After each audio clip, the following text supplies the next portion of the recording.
യേശുവിന്റെ നാമത്തിൽ പ്രാർത്ഥിക്കുന്നത് കേൾക്കുമാറാകണമേ. കരമുയർത്തി ശക്തിയോടെ സ്തോത്രം ചെയ്തോട്ടെ.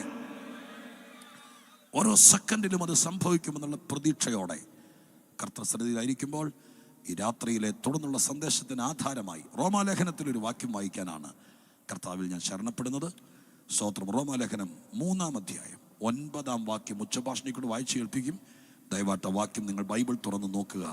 അതിപ്രധാനമായിരിക്കുന്ന വേദപുസ്തകത്തിലെ വാക്യമാണ് റോമാലേഖനം 3-ാം അധ്യായം 9-ാം വാക്യം. ആകയാൽ എന്ത് നമുക്ക് വിശേഷതയുണ്ടോ? അശേഷമില്ല. യഹൂദന്മാരും യവനന്മാരും ഒരുപോലെ പാപത്തിന് കീഴാകുന്നു എന്ന് മുമ്പേ തെളിയിച്ചുവല്ലോ. രണ്ട് ഈടുറ്റ ചോദ്യങ്ങളോടുകൂടെയാണ് ആ വാക്യം ആരംഭിക്കുന്നത്. ചോദ്യത്തിന് ചോദ്യകർത്താവ് തന്നെ അവിടെ മറുപടിയും പറയുന്നുണ്ട്. വേദപുസ്തകത്തിൽ മൊത്തത്തിൽ ഏകദേശം 3600-ൽ പരം ചോദ്യങ്ങളുണ്ടെന്ന് പറയുന്നു. 3600-ൽ പരം ചോദ്യങ്ങൾ. ദൈവം മനുഷ്യനോട് ചോദിച്ചത്, മനുഷ്യൻ ദൈവത്തോട് ചോദിച്ചത്, സാത്താൻ മനുഷ്യനോട് ചോദിച്ചത്, മനുഷ്യനോടും ദൈവത്തോടൊക്കെ ചോദിച്ചതായിരിക്കുന്ന 3600-ൽ പരം ചോദ്യങ്ങൾ. വേദപുസ്തകത്തിലെ ചോദ്യങ്ങൾ മാത്രം ഒരു ആയുസ് കൊണ്ട് പഠിച്ചാൽ തീരെയല്ല. ബൈബിളിലെ ചോദ്യങ്ങൾക്ക് ഉത്തരം കണ്ടെത്തുന്നവൻ ജ്ഞാനിയാണ്. അത് ഏറ്റവും ശ്രേഷ്ഠമാണ്. ചോദ്യങ്ങളെക്കുറിച്ചല്ല ഇന്ന് രാത്രിയിലെ പ്രസംഗ വിഷയം. എങ്കിലും നിങ്ങളെ ഓർമ്മപ്പെടുത്താൻ വേണ്ടി മാത്രം ഓർപ്പിച്ചെന്നുള്ളൂ. ഈ ചോദ്യം ധന്യനായ പൗലോസിന്റെ എഴുത്തിനകത്ത് പ്രൗഢമായിട്ട് അവതരിപ്പിക്കുകയാണ്.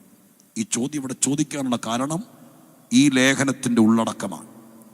ലേഖനത്തിന്റെ ഉള്ളടക്കം ഒറ്റ വാക്കിൽ പറഞ്ഞാൽ, മനുഷ്യൻ ചെയ്തു കൂട്ടിയ സകല പാതകവും പാപവും, അത് നിമിത്തം മനുഷ്യൻ അനുഭവിക്കുന്ന സകല ഞരക്കവും വ്യഥകളും, അതിൻ്റെ പുറകിലെ സകല കുറ്റപത്രവും സർവശക്തനായ ദൈവം കീറിക്കളയാൻ തയ്യാറാണ്.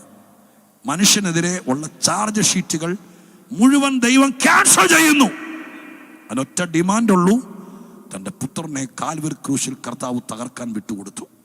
ആ യേശുവിൻ്റെ ക്രൂശ് മരണത്തെ വിശ്വസിക്കുകയും ആ രക്തത്താൽ വീണ്ടെടുക്കപ്പെടുവാൻ തന്നെത്താൻ സമർപ്പിക്കപ്പെടുകയും ചെയ്യാൻ ആര് തയ്യാറാകുന്നോ അവരെ ബൈബിളിന്റെ ഭാഷയിൽ പറഞ്ഞാൽ ദൈവം സൗജന്യമായി നീതീകരിക്കുന്നു. ലോകം കേട്ട ഏറ്റവും വലിയ സുവാർത്ത ഏതാന്ന് ചോദിച്ചാൽ വിവരമുള്ളവർ പറയും, ഇതാണ് ആ സുവാർത്ത. മോക്ക് 10ാം ക്ലാസ്സിൽ റാങ്ക് ഉണ്ടെന്ന് കേട്ടതിനേക്കാൾ വിദേശത്ത് ജോലി ചെയ്തുകൊണ്ടിരുന്ന പാവപ്പെട്ട ചേട്ടൻ അവിടെ സാധനം മേടിച്ചപ്പോൾ സൂപ്പർ മാർക്കറ്റിൽ നിന്ന് കിട്ടിയ ഒരു ലോട്ടറി അടിച്ചു എന്ന് കേട്ടതിനേക്കാളൊക്കെ ഏറ്റവും വലിയ സുവാർത്തയാണ് മനുഷ്യന്റെ മേൽ നുകം പോലെ കെട്ടിവെച്ചിരുന്ന പാപം ദൈവം ക്ഷമിക്കുകയും മനുഷ്യനെ സൗജന്യമായി നീതീകരിക്കുകയും ചെയ്യുന്നു എന്ന്. നമുക്കത്രയും സന്തോഷം വരാത്തതിൻ്റെ കാരണം നമുക്കതിൻ്റെ വില അറിയാത്തത് കൊണ്ടാണ്. നീതീകരണം കിട്ടിയില്ലായിരുന്നെങ്കിൽ നമ്മളിന്ന് തല ഉയർത്തി നിൽക്കില്ലായിരുന്നു. നീതീകരണം കിട്ടിയത് കൊണ്ടാണ് നമുക്ക് പിശാചിനോട് എതിർക്കാൻ പറ്റുന്നത്. നമ്മളുടെ അടിമനുഖം തകർന്നത് ദൈവം നമ്മളെ സ്വതന്ത്രരാക്കിയത് കൊണ്ടാണ്. ഏത് സ്ഥലത്ത് നിന്നും ദൈവത്തെ വലിയവനായി കാണാനും ആ ദൈവത്തെ അപ്പാന്ന് വിളിക്കാനും ആ ദൈവത്തിന്റെ കൃപ അനുഭവിക്കാനും പരിശുദ്ധാത്മാവിൽ നിറയാനും എന്നെ സംബന്ധിച്ച് ഇന്ന് രാത്രികാലം ഇവിടെ വരുവാനൊക്കെ ഇടയായി തീർന്നത് ഞാൻ 5 കൊല്ലം പഠിച്ചത് കൊണ്ടല്ല, എന്നെ ദൈവം നീതീകരിച്ചത് കൊണ്ടാണ്, എന്റെ പാപം എഴുതി തള്ളിയത് കൊണ്ടാണ്, പുത്രന്റെ ചോരയാൽ കഴിയത് കൊണ്ടാണ്. ആ നീതീകരണത്തോട് അനുബന്ധപ്പെട്ടാണ് ബാക്കി സകലതും ദൈവം തരുന്നത്. അതുകൊണ്ട് ഇന്ന് രാത്രികാലം നീതീകരണം മാറ്റിവെച്ചിട്ട് ദൈവത്തിങ്കിൽ നിന്ന് സൗജന്യമായി എന്തെങ്കിലുമൊക്കെ പ്രാപിക്കാൻ വന്നിരിക്കുന്നവരുണ്ടെങ്കിൽ നിങ്ങൾക്ക് തെറ്റുപറ്റി. അടിത്തറയിടാതെ വീട് പണിയുന്നത് പോലെയുള്ളത് അതിന് ദൈവം ഒരിക്കലും മുതിരുമെന്ന് എനിക്ക് തോന്നുന്നില്ല. കാരണം ദൈവം അത്രയ്ക്ക് മണ്ടനല്ല. ആ വാക്ക് ദൈവം എന്നോട് ക്ഷമിക്കട്ടെ. സ്തോത്രം. ജീവിതത്തിൻ്റെ ഉയർച്ചയുടെ, നന്മയുടെ, ദൈവപ്രവൃത്തിയുടെ, സമാധാനത്തിൻ്റെ, കുടുംബഭദ്രതയുടെ, അനുഗ്രഹിക്കപ്പെട്ട തലമുറ ഉണ്ടാകുന്നതിൻ്റെ, അവർ വളരുന്നതിൻ്റെ, അവരെ നന്മ അനുഭവിക്കാൻ കഴിയുന്നതിൻ്റെ, എതിരെ നിൽക്കുന്ന പ്രതിയോഗിയായ പിശാചിനോട് യേശുവിൻ്റെ നാമത്തിൽ പോരാടാൻ കഴിയുന്നതിൻ്റെ, ഏത് വിഷയത്തെ ദാവീദ് പറഞ്ഞതുപോലെ മതിൽ ചാടിക്കടക്കാൻ പറ്റുന്നതിൻ്റെ, ഏറ്റവും അങ്ങേയറ്റം നിത്യതയിൽ ദൈവത്തോടു കൂടെ യുഗായുഗങ്ങൾ വാഴാൻ കഴിയുന്നതിൻ്റെ, ഇതിൻ്റെ എല്ലാത്തിൻ്റെയും അടിസ്ഥാനം എന്താന്ന് ചോദിച്ചാൽ ഇട്ട സ്വോത്ര കാഴ്ചയല്ല, കൊടുത്ത ദശാംശമല്ല, പിന്നെ എന്താണെന്നറിയാമോ? ദൈവം നീതീകരിച്ചത് കൊണ്ടാണ് ബാക്കി എല്ലാത്തിനും അംശിയാകാൻ ഭാഗ്യം ലഭിച്ചത്. ഇന്ന് രാത്രി ഞാൻ നിങ്ങളെ ശുപാർശ ചെയ്യുക, ദൈവം നീതീകരിച്ചു എന്നൊരു വാക്ക് കേൾക്കുമ്പോൾ അറിയാതെ തിളയ്ക്കണം നമ്മുടെ അകത്ത് ദൈവകൃപ. അതില്ലായിരുന്നെങ്കിൽ ഇന്ന് രാത്രി ഇവിടെ വരില്ലായിരുന്നു. അതില്ലായിരുന്നെങ്കിൽ നിങ്ങളുടെ ജീവിതം ഇത്ര സുന്ദരമാകില്ലായിരുന്നു. ഞാൻ ഇതുപോലെ വസ്ത്രം ധരിച്ച് ഇവിടെ വരില്ലായിരുന്നു. ഞാൻ ഓടിച്ചു വന്നതുപോലത്തെ ഒരു വാഹനം ഓടിച്ചു വരില്ലായിരുന്നു. ഇതിന് മുഴുവൻ കാരണം മറ്റൊന്നുമല്ല, വർഷങ്ങൾക്ക് മുമ്പ് യേശുവിനെ രക്ഷകനായി സ്വീകരിച്ചപ്പോൾ എന്റെ പേരിൽ കിടന്ന ചാർജ് ദൈവം മാറ്റി, ചാർജ് ഷീറ്റ് കീറിക്കളഞ്ഞു. എന്റെ പേരിൽ കിടന്ന ന്യായവിധി മാറി. ബൈബിളിന്റെ ഭാഷ പറഞ്ഞാൽ എന്നോട് ദൈവത്തിനുണ്ടായിരുന്ന നീരസം മാറി. ഹല്ലേലൂയ. ദൈവത്തിന്റെ നീരസം. പഴയ നിയമ വിശുദ്ധന്മാർ ദൈവത്തോട് കൂടെ കൂടെ പ്രാർത്ഥിച്ചുകൊണ്ടിരുന്നൊരു പ്രാർത്ഥനയാണ്. നിങ്ങൾ വായിച്ചിട്ടുണ്ടായിരിക്കും, ദൈവമേ ഞങ്ങളോടുള്ള നീരസം മതിയാക്കണമേ. സ്തോത്രം. 5 യാഗങ്ങൾ കഴിക്കും, 7 ഉത്സവങ്ങൾ ആചരിക്കും, ആഴ്ചതോറും ശബത്ത് ആചരിക്കും, പിന്നെ എഴുതപ്പെടാത്ത നേർച്ചകളും കാഴ്ചകളും എല്ലാം കൊടുക്കും, പരിച്ഛേദനയേക്കും, 10 കൽപ്പനകൾ അംഗീകരിക്കും, കല്ലിക്കൊത്തിയ പ്രമാണങ്ങൾ അനുസരിക്കും. ഇതൊക്കെ അനുസരിച്ച് ജീവിച്ചാലും മനസാക്ഷിക്കകത്തൊരു ബോധം കിടക്കുക, ദൈവത്തിന് എന്തോ നീരസം ഉണ്ടെന്ന്. ഞാൻ പറയുന്നത് കേൾക്കുന്നുണ്ടോ? സ്തോത്രം. ഹല്ലേലൂയ. ഇന്ന് രാത്രി അങ്ങനെ ഒരു അവബോധത്തോടെ ആരെങ്കിലും ഇരിക്കുന്നുണ്ടെങ്കിൽ ഒന്നാമത്തെ ദൂത് അവരോടാണ്. സ്വർഗം പറയുന്നു, ക്രൂശിലെ രക്ഷകനായ യേശു നിമിത്തം മനുഷ്യവർഗത്തോടുള്ള നീരസം ദൈവം അവസാനിപ്പിച്ചു. ഇന്ന് രാത്രി ഞാൻ ഇവിടെ നിൽക്കുമ്പോൾ എൻ്റെ സ്വർഗത്തിലെ അപ്പനോട് ഒരു നീരസത്തിനല്ല ഞാൻ നിൽക്കുന്നത്. എൻ്റെ ദൈവത്തിന് എന്നോട് ഒരു നീരസവും ഇല്ല. അത് ഇന്ന് രാത്രി ഞാനിവിടെ പ്രസംഗിക്കാൻ വന്നത് കൊണ്ടല്ല, ഞാൻ ഒച്ച പ്രസംഗിക്കുന്നതുകൊണ്ടും അല്ല. ഞാൻ യേശുവിനെ വിശ്വസിച്ചപ്പോൾ എന്നോടും എൻ്റെ കുടുംബത്തോടുമുള്ള സകല നീരസവും ദൈവം മാറ്റി. ഹല്ലേലൂയ. രാത്രി എത്ര ദൈവമക്കൾ സന്തോഷത്തോടെ സ്തോത്രം ചെയ്യും, വിശ്വാസത്തോടെ സ്തോത്രം ചെയ്യും. ഈ രാത്രിക്കാലം പരിശുദ്ധാത്മാവ് നമ്മോട് പറയുന്ന വാക്ക്, അശ്രദ്ധരാകാതിരുന്ന് കേക്ക്. നിങ്ങൾ എത്ര ശ്രമിച്ചിട്ടും ഒരു അസ്വസ്ഥത വീട്ടിൽ ബാധിക്കുന്നു, സമാധാനക്കേട് വരുന്നു. അങ്ങനെയാണെങ്കിൽ ഈ രാത്രി വാക്ക് നിങ്ങൾ മുറുകെ പിടിക്കണം. ദൈവത്തിന് നിങ്ങളോട് നീരസം ഉണ്ടെങ്കിൽ നിങ്ങൾ എന്തൊക്കെ ചെയ്താലും രക്ഷപ്പെടിയല്ല. ദൈവം നീരസം മാറ്റുന്നത് നമ്മളെന്തെങ്കിലും കൊടുക്കുമ്പോഴല്ല, ദൈവം നമ്മളെ നീതീകരിക്കുമ്പോഴാണ്. ഹല്ലേലൂയ. അതുകൊണ്ട് രോഗികൾക്കൊക്കെ വേണ്ടി പ്രാർത്ഥിക്കാം. സ്തോത്രം. ഹല്ലേലൂയ. നിങ്ങൾ പറയുന്ന സകല കാര്യങ്ങളും കേട്ടിട്ട് പ്രാർത്ഥിച്ചിട്ടേ പോകത്തുള്ളൂ. പക്ഷേ ഞങ്ങളുടെ പ്രാർത്ഥന ഫലിച്ച് നിങ്ങൾ സ്വസ്ഥത അനുഭവിക്കണമെങ്കിൽ നീരസം മാറ്റണം. സ്തോത്രം. ഹല്ലേലൂയ.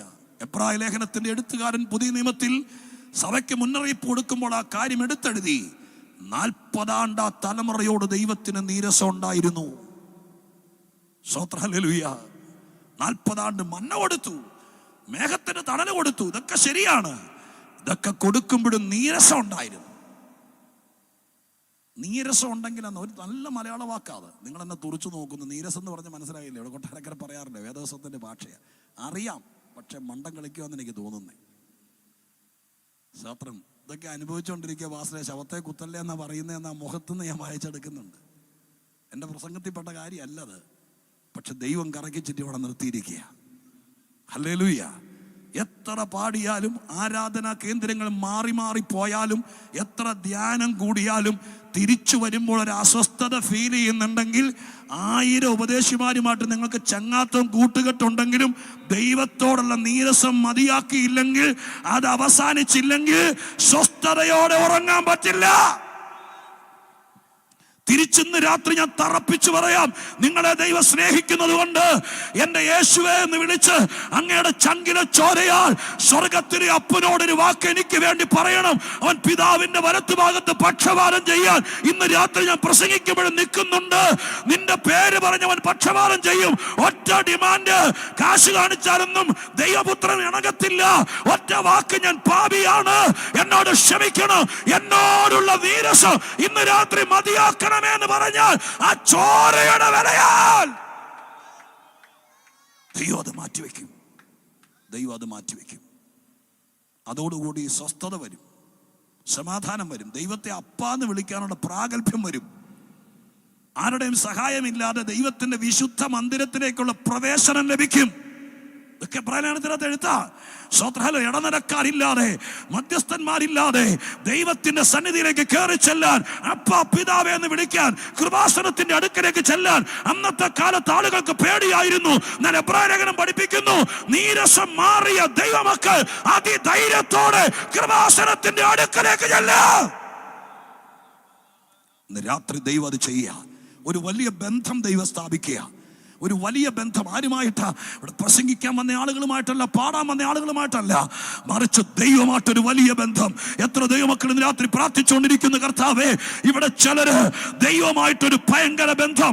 സ്വർഗത്തിലെ ദൈവത്തിന് ചില കുടുംബങ്ങളോട് നീരസമുണ്ട്. പിതാക്കന്മാരുടെ കാലം മുതൽ ചെവിയുള്ളവൻ കേൾക്കട്ടെ. ആ നീരസം ഇന്ന് രാത്രി നീ നിമിത്തം മാറിപ്പോകും. നീ ഒരു വാക്ക് പറഞ്ഞാൽ മതി. അതിനാ നിന്റെ വീട്ടിൽ നിന്ന് നീ തനിച്ചാ വന്നതെങ്കിലും സ്വർഗം ഇന്ന് രാത്രി ഇവിടെ കൊണ്ടുവന്നത് ആ നീരസം മാറാനാണ്. ദൈവം നീതീകരിച്ചാൽ നീരസം മാറിപ്പോ. ആ സുന്ദരമായിരിക്കുന്ന വാർത്ത ലോകത്തെ അറിയിക്കാൻ പരിശുദ്ധ ദൈവം ഫലമേൽപ്പിച്ചത് പൗലോസ് അപ്പോസ്തലനെയാണ്. അന്ന് ഇതുപോലത്തെ ടിവിയോ ക്രമീകരണങ്ങളൊന്നുമില്ല. കാലങ്ങളോളം നീണ്ടു നിൽക്കുന്ന ആ വാർത്ത വരമൊഴിയായി ലോകത്തെ അറിയിക്കാൻ അദ്ദേഹം റോമാസഭക്കാർക്കായിട്ട് ആ ലേഖനം എഴുതി പരിശുദ്ധാത്മാവിൽ. അതാണ് റോമാലേഖനം എന്ന പേരിൽ കിട്ടിയത്. ഇവിടെ ഒരു പ്രശ്നം, ഈ ചോദ്യത്തിന് കാരണം ഈ സന്ദേശത്തിൻ്റെയൊക്കെ ഇമ്മീഡിയറ്റ്ലി ഏറ്റവും അടുത്ത് നിൽക്കുന്ന ശ്രോതാക്കൾ യഹൂദന്മാരാണ്. ആ നാട്ടിൽ നിന്നാണല്ലോ സുവിശേഷവും സന്ദേശവും ഒക്കെ വന്നത്. യഹൂദന്മാരുടെ പ്രത്യേകത, അവരോടൊരു കാര്യം പറഞ്ഞാൽ അവർക്ക് തൃപ്തിയായില്ലെങ്കിൽ മറുചോദ്യം ചോദിക്കും. നമ്മുടെ പ്രസംഗത്തിനകത്ത് അങ്ങനെയൊന്നും. ഇപ്പോൾ രാത്രി ഞാൻ എന്തൊക്കെ പ്രസംഗിച്ചിട്ട് പോയാലും സ്വത്രം ഇപ്പം ഒന്നും പറയല്ല. നാളെ ചിലപ്പോൾ വാട്സാപ്പിൽ കൂടെ ഒക്കെ വല്ലതും പറയായിരിക്കും, അത്രയേ ഉള്ളൂ. പക്ഷെ നേരിട്ടൊന്നും പറയാല്ല. പക്ഷെ യഹൂദൻ അങ്ങനെയല്ല. അവരുടെ സ്വത്ര കളത്തിൽ വന്നൊരു പ്രസംഗം പ്രസംഗിച്ചാൽ അവരുടെ ആശയത്തോട് ചേരാത്തതും അവരുടെ കാര്യങ്ങളോട് പൊരുത്തപ്പെടാത്തതുമായ കാര്യം ചോദിച്ചാൽ പ്രസംഗികനെ വിടിയല്ല. അവർ കാര്യം തെളിയിക്കാൻ പറയും. അങ്ങനെയൊക്കെയുള്ള ആളുകൾ നമ്മുടെ കൂടെ ഉണ്ടായിരുന്നെങ്കിൽ ഒരുപാട് പേരുടെ പ്രസംഗം നിന്നുപോയത്. സ്തോത്രം. നമ്മളൊന്നും മിണ്ടാത്തോണ്ട. ഞാൻ ഊഹം പറയല്ല, തെളിവ് പറയാം. യേശുക്രിസ്തു യഹൂദന്മാരുടെ ഇടയിൽ പ്രസംഗിക്കുകയാണ്. പ്രസംഗം സ്വാതന്ത്ര്യമാണ് വിഷയം. യേശു പ്രസംഗിക്കുക, യഹൂദന്മാരാ കേൾവിക്കാർ. പ്രസംഗത്തിന്റെ ഏറ്റവും പ്രധാനപ്പെട്ട ഭാഗത്ത് വന്നപ്പോൾ യേശു നയം വെളിപ്പെടുത്തി. അതിതാണ്, പുത്രൻ നിങ്ങൾക്ക് സ്വാതന്ത്ര്യം വരുത്തിയാൽ നിങ്ങൾ സാക്ഷാൽ സ്വതന്ത്രരായി. യഹൂദന്മാരെ വിരൽ ചൂണ്ടിക്കൊണ്ട് നിങ്ങൾക്കെന്നാ പറയുന്നത്, ലോകത്തിന് നല്ല പറഞ്ഞത്. പുത്രൻ നിങ്ങൾക്ക് സ്വാതന്ത്ര്യം വരുത്തിയാൽ, അതുവരെ നിങ്ങൾ സ്വതന്ത്രരല്ല. നിങ്ങൾ സാക്ഷാൽ സ്വതന്ത്രരാകണമെങ്കിൽ പുത്രൻ നിങ്ങൾക്ക് സ്വാതന്ത്ര്യം വരുത്തണം. നിങ്ങൾക്ക് ദൈവാലയം ഉണ്ടോ? നിങ്ങൾക്ക് സ്തോത്രം 8 കൂട്ടം വസ്ത്രം ധരിച്ച ആചാര്യന്മാർ അവിടെ ഉണ്ടോ? നിങ്ങൾക്ക് 7 ഉത്സവമുണ്ടോ? നിങ്ങൾക്ക് 5 യാഗമുണ്ടോ? മോശ കല്ലിൽ കുത്തിയ പ്രമാണമുണ്ടോ? ഇതൊന്നും അല്ല വിഷയം. ഇതൊക്കെ കയ്യിലുണ്ടായിരുന്നല്ലോ. ഇതൊക്കെ കയ്യിലുള്ളപ്പോഴും ദൈവോത്രം കണ്ടു. സ്തോത്രം. നിങ്ങൾ ബന്ധിതരാണ്, പല വിഷയത്തിൽ കെട്ടിലാണ്. ബന്ധിക്കപ്പെട്ടിരിക്കുന്ന ആളുകളെ നോക്കിയിട്ട് യേശു പറഞ്ഞു, നിങ്ങൾക്ക് സ്വാതന്ത്ര്യം വരും. നിങ്ങൾക്ക് സ്വാതന്ത്ര്യം കിട്ടണമെങ്കിൽ ഇനി നിങ്ങൾക്ക് സ്വാതന്ത്ര്യം വരുത്താൻ വേറെ ആരെ കൊണ്ടും കഴിയില്ല. പുത്രൻ സ്വാതന്ത്ര്യം വരുത്തിയെങ്കിലേ ഇനി ലോകത്തിന് സ്വാതന്ത്ര്യം വരികയുള്ളൂ. അത് യഹൂദനായാലും യവനനായാലും ആണായാലും പെണ്ണായാലും ഇനി സ്വാതന്ത്ര്യം വേണോ? യേശുവിനെ കൂടെ നടക്കൂ. വേദപുസ്തകത്തിലെ പുത്രൻ യേശുക്രിസ്തുവാണ്, അത് സംശയമില്ല. ഈ കാര്യം പറയുമ്പോൾ യഹൂദന്മാരെ യേശു പുത്രനാണോ അല്ലയോ എന്നുള്ളതല്ലായിരുന്നു അവരുടെ അവിടുത്തെ പ്രകോപനം. അവരവിടെ ചാടി എഴുന്നേറ്റ് തമ്മിൽ ഈ കാര്യം പറഞ്ഞപ്പോഴേ കേൾവിക്കാരായിരിക്കുന്ന ആളുകൾ തമ്മിൽ പിറുപിറുക്കാൻ തുടങ്ങി. എന്താ ഈ പറയുന്നതെന്ന് ചോദിക്കാൻ തുടങ്ങി. കാര്യപ്രാപ്തിയുള്ള ഒരാൾ അപ്പം തന്നെ എഴുന്നേറ്റ് ചോദിച്ചു, ഞങ്ങൾ അബ്രഹാമിന്റെ മക്കളാണ്. ആരെക്കുറിച്ചാണ് ഈ പറയുന്നേ?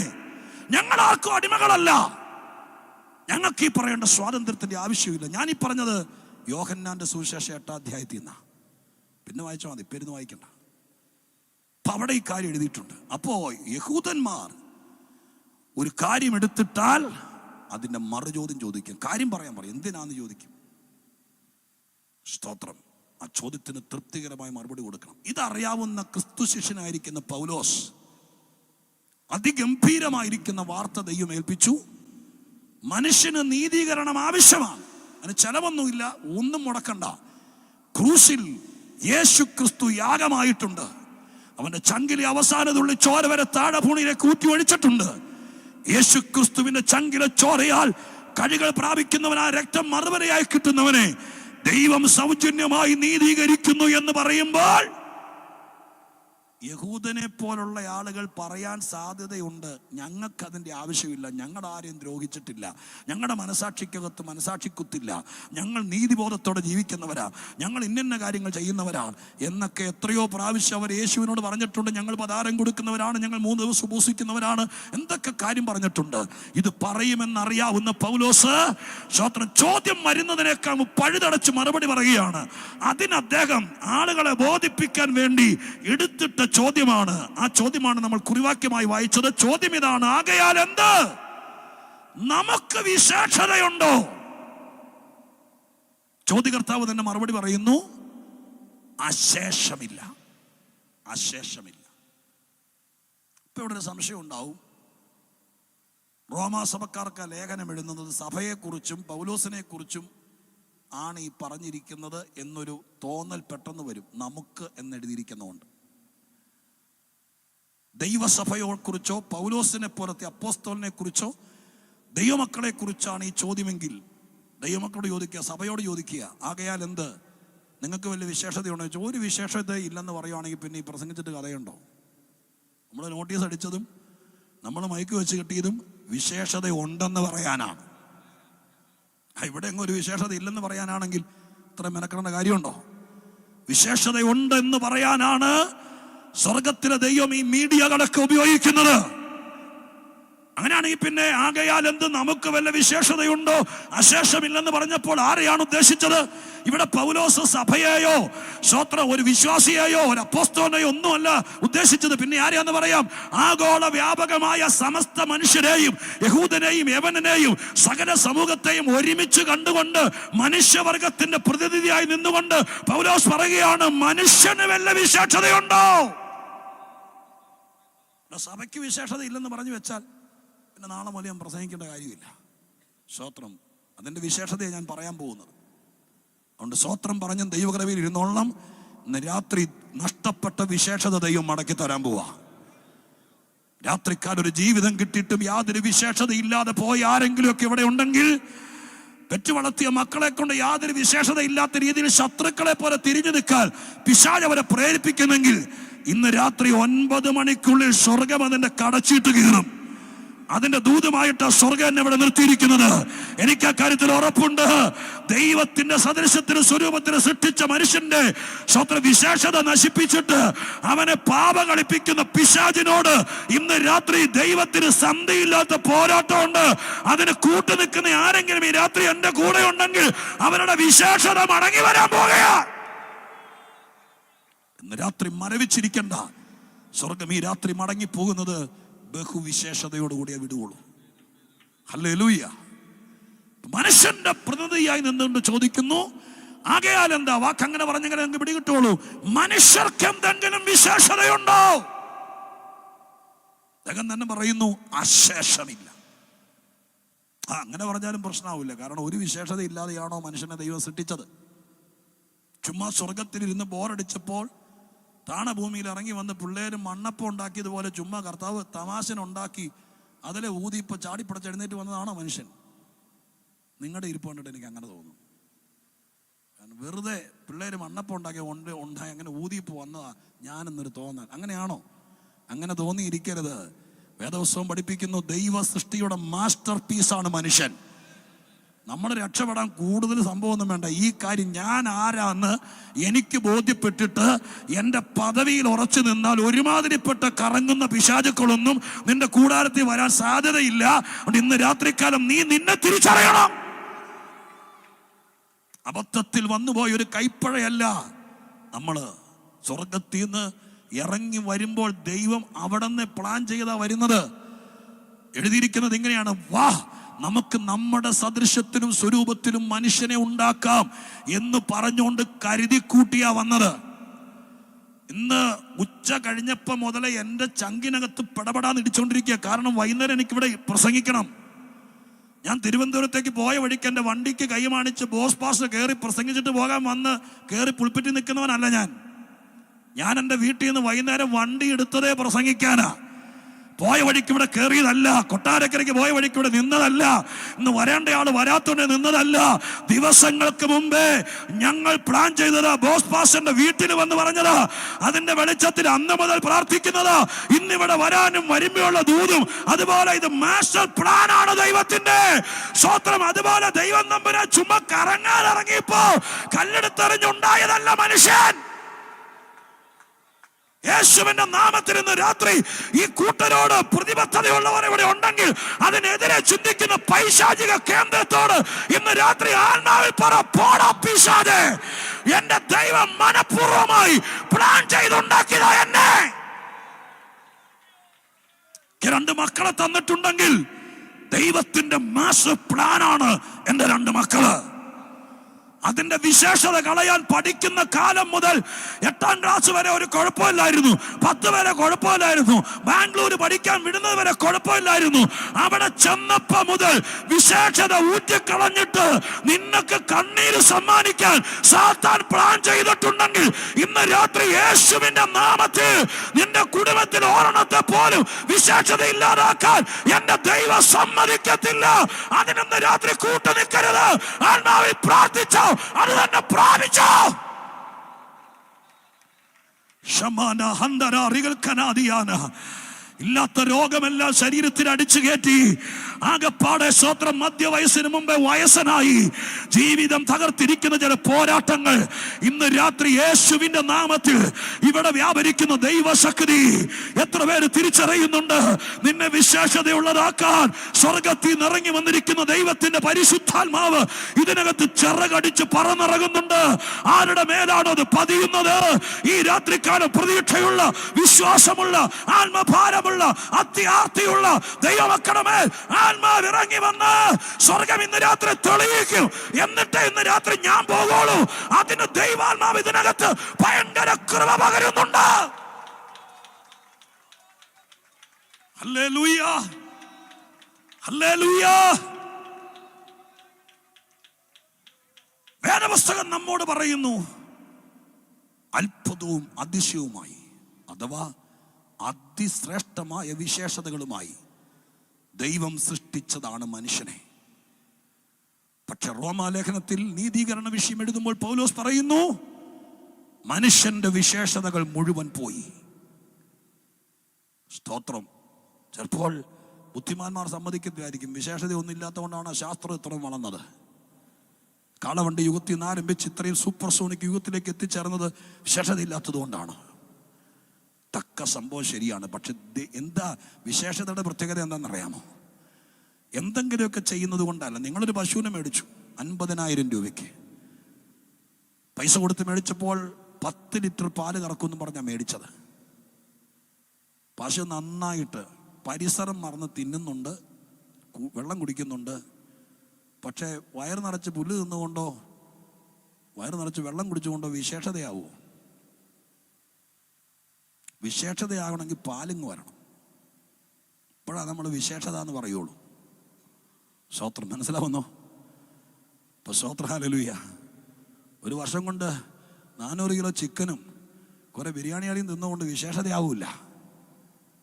വിശേഷതയാവണമെങ്കിൽ ദൈവം ഉദ്ദേശിച്ച് എന്തിനു മേടിച്ച് തൊഴുത്തി കെട്ടിയോ ആ പർപ്പസ് നടക്കുമ്പോഴാണ് വിശേഷതയാകുന്നത്. അല്ലെങ്കിൽ ആരോടും പറയാതെ കിട്ടുന്ന കാശിന് വിൽക്കും. എത്രയോ പേര് വിറ്റിട്ടാ വന്നിരിക്കുന്നത്. സ്തോത്രം. മനസ്സിലായോ? ദൈവം തമ്പുരാൻ എന്തിനുദ്ദേശിച്ചോ ആ ഉദ്ദേശം നടക്കുമ്പോഴാണ് മനുഷ്യൻ വിശേഷതയുള്ളവനാകുന്നത്. ഹല്ലേലൂയ.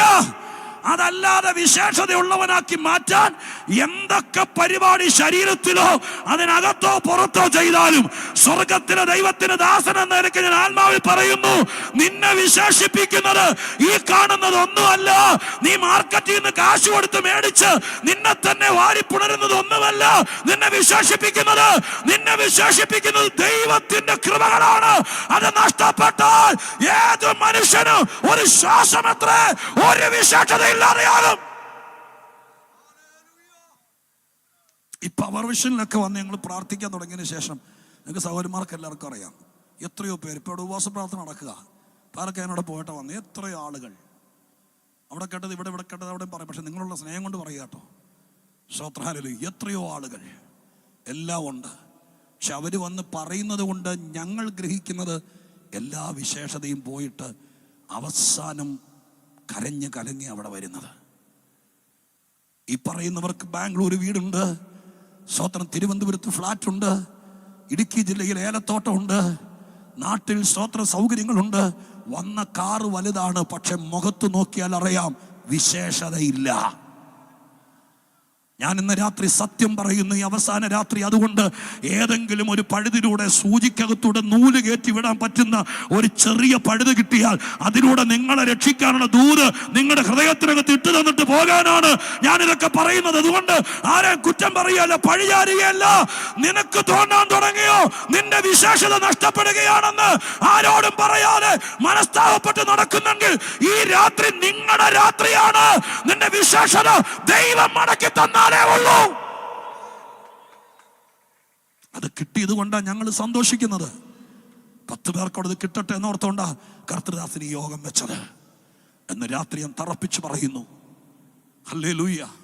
വിശേഷത നഷ്ടപ്പെടുത്തി മനുഷ്യൻ. സ്തോത്രം. ഹല്ലേലൂയ. വിശേഷത പോയി. എന്താ കാര്യം എന്നറിയാമോ? തൊട്ട് താഴെ എഴുതിയിട്ടുണ്ട്, വായിക്കണമെന്നില്ല. അവിടെ എഴുതിയിരിക്കുന്ന വാക്കുണ്ട്. 10-ാം വാക്യം മുതൽ താഴേക്ക് 18-ാം വാക്യം വരെ കൊച്ചു കൊച്ചു വാക്യങ്ങളാണ്.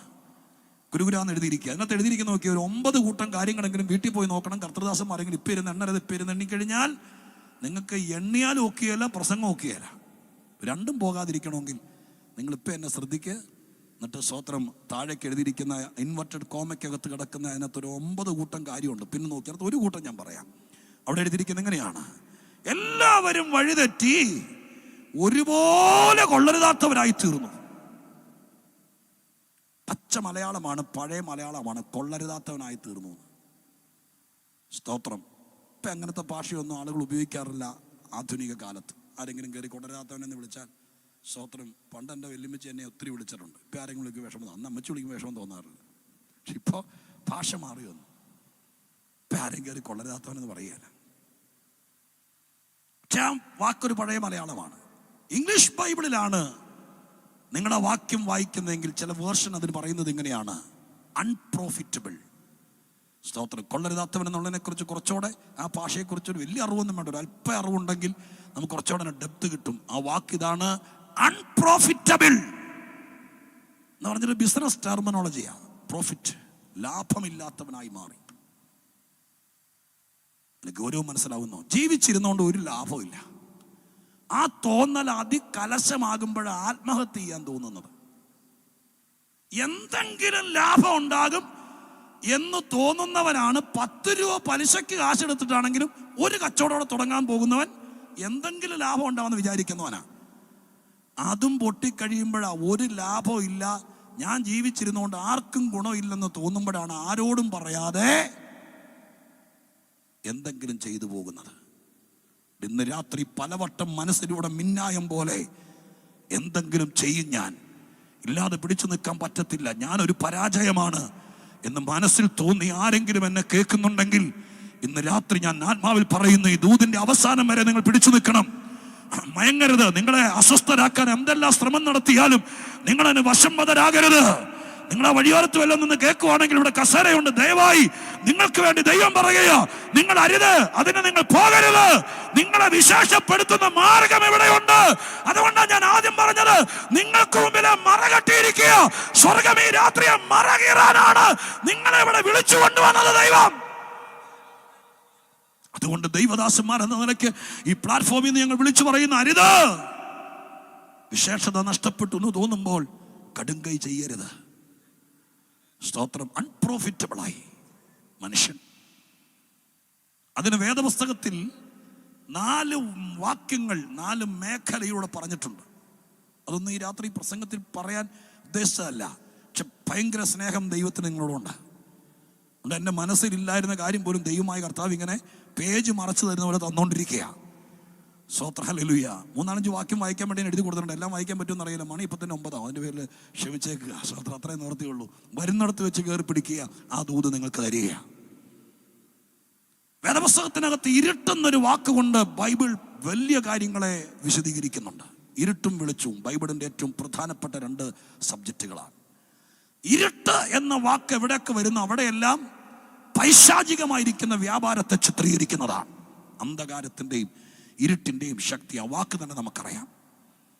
മനുഷ്യൻ അൺപ്രോഫിറ്റബിളായി തീർന്നു. അതിന് 4 കാര്യങ്ങൾ തന്ത്രശാലിയായ സാത്താൻ ചെയ്തു. 4 മേഖലയിലേക്ക് ഇരുട്ട് കയറ്റി വിട്ടു. 4 വാക്യവും ഞാൻ തരാം. 1 റോമാലേഖനം 1-ാം അധ്യായത്തിന്റെ 21-ാമത്തെ വാക്യ. സ്തോത്രം. അത് വായിക്കണമെന്നില്ല, വായിക്കാൻ പറ്റുമെങ്കിൽ വായിച്ചു കൊടുത്തു. ദൈവത്തെ അറിഞ്ഞിട്ടും 1:21 വായിക്കുന്നു റോമാലേഖനം. എന്താ വായിക്കണം? അവർ ദൈവത്തെ അറിഞ്ഞിട്ടും അവനെ ദൈവമെന്നോർത്ത് മഹത്വീകരിക്കുകയോ നന്ദി കാണിക്കുകയോ ചെയ്യാതെ തങ്ങളുടെ നിരൂപണങ്ങളിൽ വ്യർത്ഥരായി തീർന്നു. അടുത്ത വാക്ക്, അവരുടെ വിവേകമില്ലാത്ത ഹൃദയം ഇരുണ്ടുപോയി. നോക്കിയേ, ദൈവത്തെ അറിഞ്ഞിട്ടും നന്ദി കാണിക്കാതെ ദൈവമല്ലാത്ത പലതിനെയും ദൈവമേ എന്ന് വിളിക്കാൻ തുടങ്ങിയപ്പോൾ ആരും അറിഞ്ഞില്ല. മുഖം പിന്നെ വെളുത്തു കാണും, പക്ഷെ ഹൃദയം ഇരുണ്ടുപോയി. ഞാൻ എൻ്റെ പ്രസംഗ ഭാഷയെ പറയാം. വളരെ തന്ത്രശാലിയായ പിശാച് മനുഷ്യന്റെ ഹൃദയത്തിനകത്ത് ഇരുട്ട് കയറ്റി വിട്ടു. ഹൃദയം ഇരുണ്ടുപോയി. എക്സ്റേ എടുത്താലൊന്നും അത് കാണിയല്ല. ചെയിൻ സ്മോക്ക് ചെയ്ത ആൾക്കാർ സ്തോത്രം കൂടെ ചുമക്കുമ്പോൾ എക്സ്റേ എടുത്താൽ ചിലപ്പോൾ അവരുടെ ലെൻസിലൊക്കെ ചിലപ്പോൾ പുക കണ്ടേക്കാന്ന് പറഞ്ഞു കേൾക്കുന്നു. പക്ഷേ ഹൃദയത്തിൽ ഇരുട്ട് കയറിയത് സ്കാനിങ് മെഷീനിൽ തെളിയല്ല. അത് തെളിയണമെങ്കിൽ വലിയ യോഗത്തിനും വരണം. വെറും യോഗത്തിന് വന്നാൽ പോരാ. പരിശുദ്ധാത്മാവ് വ്യാപരിക്കുന്ന, ഇരുട്ടിനെ മാറ്റുന്ന, ശസ്ത്രക്രിയ കൂടാതെ അകത്തെ ഇരുട്ട് മാറ്റാൻ കരുത്തുള്ള പരിശുദ്ധാത്മശക്തി ഇറങ്ങി വരുന്നിടത്ത് നീ കയറിയാൽ അകത്തെ ഇരുട്ട് മാറ്റിയിട്ട് സ്വർഗത്തിലെ ദൈവം നിന്റെ ഹൃദയദൃഷ്ടി പ്രകാശിക്കും. ആ വാക്കുകൾ തമ്മിലുള്ള ബന്ധം മനസ്സിലായോ? ബൈബിൾ ക്ലാസ് എടുക്കാനല്ല വന്നത് ഞാൻ, പക്ഷേ ദൈവം നിങ്ങൾക്ക് മനസ്സിലാക്കി തരുന്നുണ്ടെന്നുള്ള ബോധ്യത്തോടു കൂടെ പറയുക. സ്തോത്രം. പാപം ചെയ്ത് മലിയമസപ്പെട്ട് ദൈവമാരെന്നറിയാതെ എല്ലാം ദൈവമാന്നോർത്ത് വഴിപാടും നേർച്ചയും കൊടുത്ത് എവിടെയെങ്കിലും പോയി രക്ഷപ്പെടാന്നോർത്ത് ചെരുപ്പ് തേഞ്ഞ് നടക്കുന്ന ആരെങ്കിലും ഉണ്ടെങ്കിൽ പ്രശ്നം ഹൃദയത്തിനകത്താണ്. ഹൃദയത്തിനകത്ത് ഇരുട്ട് കയറ്റി സാത്താൻ ഇനി അത് രക്ഷപ്പെടുന്നത് ദൈവത്തിങ്കിലേക്ക് തിരിയുമ്പോൾ ഹൃദയ ദൃഷ്ടി പ്രകാശിക്കും, അഥവാ അകത്ത് വെട്ടം വരും. അതിന് ദാവീദ് 18-ാം സങ്കീർത്തനത്തിൽ വാക്യം എഴുതി വെച്ചു, ദൈവമേ നീ എന്റെ ദീപത്തെ കത്തിച്ചു.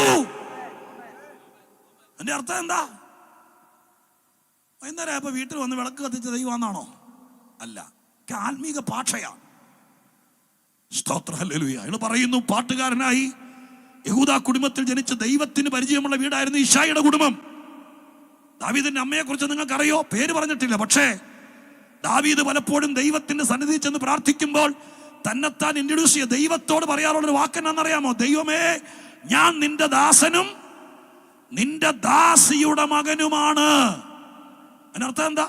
ദൈവത്തിന്റെ മുമ്പിൽ ചെന്നിട്ട് ഞാൻ ഇശായിയുടെ മോനാന്ന് ഒരിക്കൽ പോലും പറഞ്ഞ് ഞാൻ കേട്ടിട്ടില്ല.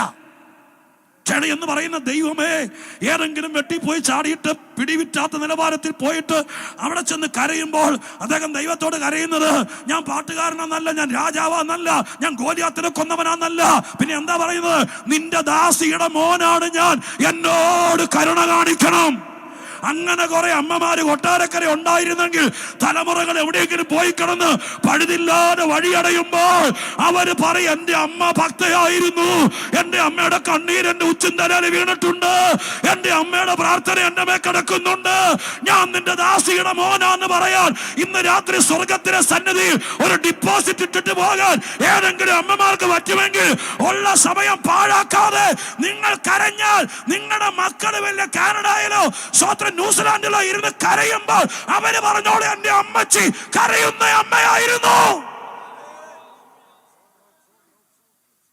അപ്പൊ സ്വർഗത്തിൽ പരിചയപ്പെടുത്താൻ ദാവീദ് ഉപയോഗിച്ചത് അവിടത്തെ വേറെ ആരെയല്ല. എന്നെ അഭിഷേകം ചെയ്തത് ശൗമേലാന്ന് പറഞ്ഞായിരുന്നെങ്കിൽ ദൈവത്തിന് അറിയായിരുന്നു. പക്ഷെ അത് പറഞ്ഞില്ലല്ലോ. ഹല്ലേലൂയ. പിണങ്ങരുത്, ഞാൻ സത്യം പറയാ. നമ്മുടെ ഐഡന്റിറ്റി കാർഡും സർട്ടിഫിക്കറ്റ് ഒന്നും കാണിച്ചാൽ സ്വർഗത്തിന് അറിയാലോ ഇത് എവിടത്തെയാടാന്ന് ചോദിക്കും. അത്രേ ഉള്ളൂ. സ്തോത്രം. അതൊക്കെ അറിയാം നമുക്ക്, എന്നിട്ടും മണ്ടം കളിക്കുക നമ്മള്. പക്ഷെ കോട്ടെ അവിടെ ചെന്ന് പറഞ്ഞു, ഞാൻ നിന്റെ ദാസിയുടെ മോനാണ്. അപ്പൊ ഞാൻ ആ കുടുംബത്തെ പറയുക, അങ്ങനെ ഭക്തിയുള്ള കുടുംബത്തിൽ ദൈവത്തിനറിയാവുന്ന ഇശായിയുടെ ദൈവസന്നിധിയിൽ പ്രാർത്ഥിക്കുന്ന അമ്മയുടെ മോൻ, ചെറുപ്പം മുതൽ പാട്ടുകാരൻ, സ്തോത്രഹല്ലേലൂയ, അതുപോലെ ദൈവത്തെ പ്രസാദിപ്പിച്ചവൻ, ദൈവത്തിന്റെ ഹൃദയപ്രകാരമുള്ളവൻ, ആ മനുഷ്യൻ പറയുക, നമുക്ക് വേണ്ടി എഴുതി വെച്ചിരിക്കുക, ഞാൻ രക്ഷപ്പെട്ടത് പാട്ട് പാടാൻ തുടങ്ങിയപ്പോഴല്ല, കിന്നരമുണ്ടാക്കി വായിക്കാൻ തുടങ്ങിയപ്പോഴല്ല, ഗോലിയാത്തിനെ കൊന്നെന്നും പറഞ്ഞ് നാട്ടുകാർ മുഴുവൻ എനിക്ക് പബ്ലിസിറ്റി തന്നപ്പോഴല്ല, യെരൂശലേം പുത്രിമാര് ശൗൽ 1000 കൊന്ന് ദാവീദ് 10,000 പാടിയപ്പോഴല്ല ഞാൻ രക്ഷപ്പെട്ടത്. നിങ്ങൾ ആരും അറിഞ്ഞില്ല. കാട്ടി കടന്ന് വരഞ്ഞപ്പോൾ എന്റെ ദൈവം എന്റെ ദീപം കത്തിച്ചു. എന്റെ ദൈവം എന്റെ ദീപം കത്തിച്ചതോടുകൂടെ എന്റെ ഇരുട്ട് മാറി. ഹല്ലേലൂയ. ദാവീദിന്റെ മോൻ ശലോമോൻ അപ്പം പറയാത്ത കാര്യം സദൃശവാക്യത്തിൽ എഴുതിയിട്ടുണ്ട്. വീട്ടിൽ പോയി കണ്ടുപിടിച്ചു. ആ വാക്യം ഇതാണ്, സ്തോത്രം, മനുഷ്യന്റെ ആത്മാവ് യഹോവയുടെ ദീപം. മനസ്സിലായോ? പച്ചക്കെല്ലാം കൂടി കൂട്ടിച്ചേർത്ത് വിളക്കി പിടിപ്പിച്ചാൽ ആത്മാവ് മരിച്ചു കിടക്കുന്ന മനുഷ്യനാണ് ഹൃദയത്തിൽ ഇരുട്ട് കയറിയവൻ. യേശുക്രിസ്തുവിനെ വിശ്വസിക്കുന്ന ഇതുപോലത്തെ ഒരു സുവിശേഷ യോഗത്തിൽ വന്നിരുന്ന് സത്യം മനസ്സിലായി ചങ്കുപൊട്ടി പ്രാർത്ഥിക്കുമ്പോൾ ആരും അറിയാതെ സ്വർഗത്തിലെ ദൈവം അണഞ്ഞു കിടന്ന ആത്മാവെന്ന ദീപം കത്തിക്കും. ആ ദീപം കത്തിക്കുന്നതോടുകൂടെ യേശുക്രിസ്തു ശമരിയ സ്ത്രീയോട് പറഞ്ഞു, സ്തോത്രം, വഴിപാടും നേർച്ചയും കാളയും ആടിനെയും കൊണ്ടുള്ള ആരാധന ദൈവം നിർത്താൻ പോകുകയാണ്. ഇനി ആരാധന ആത്മാവിനും സത്യത്തിലുമാകെയാണ് എന്ന് പറഞ്ഞാൽ, ആത്മാവ് മരിച്ചു കിടക്കുന്നവൻ കാളയും കൊണ്ടുവന്നാൽ അന്ന് ആരാധന നടക്കുമായിരുന്നു, ആടിനെയും കൊണ്ടുവന്നാൽ നടക്കുമായിരുന്നു, ഒരു പിടി മാവ് കൊണ്ടുവന്ന് നടക്കായിരുന്നു. ആ പരിപാടി ദൈവം ക്യാൻസൽ ചെയ്യുന്നു. ആ ഗേറ്റ് ദൈവം അടയ്ക്കുന്നു. പിന്നെയോ ആത്മാവിൽ ജീവിക്കുന്നവൻ ആരാണോ അവൻ ഇനി ആരാധിച്ചാ മതി. എന്നെ ആരാധിക്കുന്നവൻ ഇങ്ങനെയുള്ളവനായിരിക്കണമെന്ന് അങ്ങനെ ഒരു വാക്കോടെ എന്റെ അടിയിലുണ്ട്. മനസ്സിലായോ? ഇന്ന് രാത്രി ഞാൻ പറയാം, അകത്ത് ദീപം കത്തിയാൽ നിന്റെ അടുക്കൽ ഒരു ഇരുട്ടും കയറിയല്ല, ഒരു പോരാട്ടം കയറിയല്ല. മനുഷ്യന്റെ ഹൃദയത്തിൽ ഇരുട്ട് കയറ്റി. രണ്ടാമത്തെ വാക്യം വായിച്ചു, 2 കൊരിന്ത്യർ 4:4. 2 കൊരിന്ത്യർ 4:4 അടുത്ത വാക്യമാണ്. ആ വാക്യം വായിച്ചു. 2 കൊരിന്ത്യർ 4:4. പ്രതിമയായ ക്രിസ്തുവിന്റെ തേജസ്സുള്ള സുവിശേഷത്തിന്റെ പ്രകാശനം ശോഭിക്കാതിരിക്കുക. അടുത്ത വാക്ക്, ഈ ലോകത്തിന്റെ ദൈവം അഥവാ സാത്താൻ അവിശ്വാസികളുടെ മനസ്സ് കുരുടാക്കി. ഹൃദയത്തിൽ ഇരുട്ട് കയറ്റി എന്ന് റോമാലേഖനം പറയുമ്പോൾ, സുവിശേഷം വിശ്വസിക്കാതിരിപ്പാൻ ഈ ലോകത്തിന്റെ ദൈവം എന്ന് പറഞ്ഞാൽ ആരാ? സാക്ഷാൽ പിശാച്. ആ സാത്താൻ സുവിശേഷം ശോഭിക്കാതിരിപ്പാൻ, കേട്ടാലും വിശ്വസിക്കാതിരിപ്പാൻ അവരുടെ മനസ്സ് കുരുടാക്കി കളഞ്ഞു. മനസ്സും മനസാക്ഷിയുമാണ് മനുഷ്യന്റെ ജീവിതത്തിലെ നീതിബോധം നൽകുന്നത്, തീരുമാനമെടുപ്പിക്കുന്നത്. ഞാൻ പറഞ്ഞല്ലോ, ദൈവത്തിന്റെ സദൃശ്യത്തിന് സ്വരൂപത്തിനെ സൃഷ്ടിച്ചതെന്ന്. ദൈവത്തിന്റെ സദൃശ്യത്തിന് സ്വരൂപത്തിൽ എന്ന് പറഞ്ഞാൽ എന്താ? ദൈവത്തിന്റെ ഓൺ പേഴ്സണാലിറ്റി എന്ന് അതിന്റെ അർത്ഥം. ദൈവത്തിന്റെ പേഴ്സണാലിറ്റി തന്നെ സൃഷ്ടിച്ചു. വേറെ ഒരു ജീവിക്കും ദൈവത്തിന്റെ പേഴ്സണാലിറ്റി കൊടുത്തില്ല. ചിലരുടെ കാര്യമല്ല, ഒരു സ്വത്രം പറയാൻ തോന്നിയില്ലല്ലോ. സ്വത്രം മനസ്സിലായോ? നമ്മുടെ പിള്ളേരൊക്കെ കണ്ടിട്ടില്ലേ സ്വത്രം? ഞാൻ പേര് പറഞ്ഞ പിണങ്ങൊന്നറിയില്ല. അവരുടെ മുടിവെട്ടും പിന്നെ അവരുടെ വസ്ത്രം തയ്യലും ഒക്കെ കണ്ടു കഴിഞ്ഞാൽ വേറെ ആരോ ആകാൻ അവൻ അങ്ങ് ശ്രമിക്കുക. സ്തോത്രം. അറിയാലോ, ക്രിക്കറ്റ് താരങ്ങളും സിനിമാ നടന്മാരും പിന്നെ സ്തോത്രം അങ്ങനെയുള്ള ആളുകളാകാൻ വേണ്ടി അവർ തയ്ച്ചതുപോലത്തെ സ്തോത്രം ചുരിദാർ തയ്ക്കാൻ, അവർ തയ്ച്ചതുപോലത്തെ ഷർട്ട് തയ്ക്കാൻ, അവർ നടക്കും പോലെ നടക്കാൻ, അവർ മുടിവെട്ടി പോലെ മുടിവെട്ടാൻ ശ്രമിക്കുന്നു. കാരണം അവരുടെ പേഴ്സണാലിറ്റി ഇവനിലേക്ക് വരാൻ വേണ്ടി വേഷം കെട്ടോട് വേഷം കെട്ടാ. സ്വർഗസ്ഥനായ ദൈവത്തിന്റെ പേഴ്സണാലിറ്റി എന്ന് പറയുന്നത് ഇന്ന് രാത്രി ആരും ചേച്ചിയാണെന്നൊന്നും വിചാരിക്കണ്ട കേട്ടോ. ദൈവത്തിന്റെ പേഴ്സണാലിറ്റിയാണ് അപാരം. അത് തന്ന് സൃഷ്ടിച്ചത് ദൈവം. ഇന്ന് രാത്രിക്കാലം അതാണ് സാത്താൻ നശിപ്പിച്ചത്. ദൈവപുത്രനായ യേശുവിന്റെ നാമത്തിൽ ഇന്ന് രാത്രി പറയാം, നിന്റെ പേഴ്സണാലിറ്റിയോട് പിശാചിന് പോരാട്ടം. അല്ലാതെ നിന്റെ മൂക്കിനോടും കണ്ണിനോടൊന്നും പ്രശ്നമില്ല. സ്തോത്രം. നിന്റെ പേഴ്സണാലിറ്റി നശിപ്പിച്ചാൽ നീ ദൈവമില്ലാത്തവനായി മാറും. പേഴ്സണാലിറ്റിക്കകത്ത് അടങ്ങിയിരിക്കുന്ന എന്തൊക്കെയാന്ന് പറയാൻ ഒരു ബൈബിൾ ക്ലാസ് തന്നെ വേണ്ടി വരും. അതൊക്കെ നിങ്ങളുടെ കർത്തൃദാസന്മാർ നിങ്ങളെ പഠിപ്പിക്കട്ടെ. പേഴ്സണാലിറ്റിയിലാണ് ദൈവം സൃഷ്ടിച്ചത്, ദൈവത്തിന്റെ ഓൺ ഇമേജ്. പേഴ്സണാലിറ്റിയിലെ ഏറ്റവും വലിയ കാര്യമാണ് തീരുമാനമെടുക്കാനുള്ള കഴിവ്. ഒരു രാജാവാണ്, അല്ലെങ്കിൽ ഒരു മന്ത്രിയാണ്, ഒരു ഭരണസാരഥിയാണ്. തീരുമാനമെടുക്കണം. തീരുമാനമെടുക്കുമ്പോൾ ചിലര് പിണങ്ങും, ചിലര് സ്തോത്രം ഉപദ്രവകാരികളാകും, ഇല്ലേ സ്തോത്രം. ചില ആളുകൾക്ക് അല്ലെ നേരെ സഭയുടെ ഒക്കെ തലപ്പത്തിരിക്കുന്ന ആളുകൾക്ക് അറിയാം, രാഷ്ട്രീയത്തിലേക്ക് ഇറങ്ങണ്ട. ചില പ്രശ്നം വരുമ്പോൾ കാര്യം രണ്ടു പക്ഷത്തിനും കേട്ടിട്ട് അവസാനം ചെയർമാൻ എന്ത് ചെയ്യണം? തീരുമാനമെടുക്കണം. തീരുമാനമെടുക്കാത്ത കേസായി വലിപ്പിച്ചുകൊണ്ട് നടക്കുന്നത് 4.5 കൊല്ലമായിട്ടും. കാരണം അയക്ക് പേടിയാ. മനസ്സിലായോ സ്തോത്രം? കേട്ടോട്ടെ, ഓൺലൈനിൽ കൂടെ അല്ലാതെ എങ്ങനെയും കേട്ടോട്ടെ, പേടിയാ. തീരുമാനം എടുക്കുകയല്ല. പേഴ്സണാലിറ്റി ഉള്ള ഒരാളാണെങ്കിൽ കാര്യം ബോധ്യപ്പെട്ടാൽ തീരുമാനം എടുക്കും. ഈ നാളെ മുതൽ സഭയിൽ വരണ്ട, അത്രേ ഉള്ളൂ തീരുമാനം. അതിന്റെ കാരണം ഇതാണ്. അല്ലെങ്കിൽ വരുവാണ് ഇങ്ങനെയായിരിക്കും തീരുമാനം. തീരുമാനം എടുക്കണമെങ്കിൽ നട്ടല് വേണം.